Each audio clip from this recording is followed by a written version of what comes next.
আমাদের অষ্টমীটা এইভাবেই কাটলো। প্রথমে আমরা পেট্রোল পাম্পে আসলাম তেল ভরতে।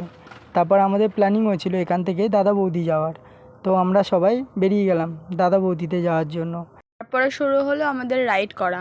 এখান থেকে দাদা বৌদিতে তো যাব, কিন্তু তখন বাজে 12টা কত বেশ। আর দাদা বৌদিতে এসে খিচুড়ির মতো লাইন এত ভিড় হচ্ছে।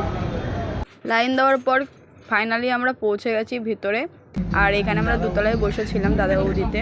আর তারপর আমাদের অর্ডারটা এখনও নিতে আসেনি, তাই একটু বোরিং হচ্ছিলাম, জানি না কি পাবো না পাবো। তারপর লাস্ট পর্যন্ত শুধু চিকেন বিরিয়ানি পেয়েছিলাম, তাই সবাই চিকেন বিরিয়ানি অর্ডার করেছিলাম আর গ্রিন স্যালাড অর্ডার করেছিলাম। তো এরপর সবাই খেয়ে দিয়ে বেরিয়ে পড়লাম। এখন বাজে রাত্রি 1:30।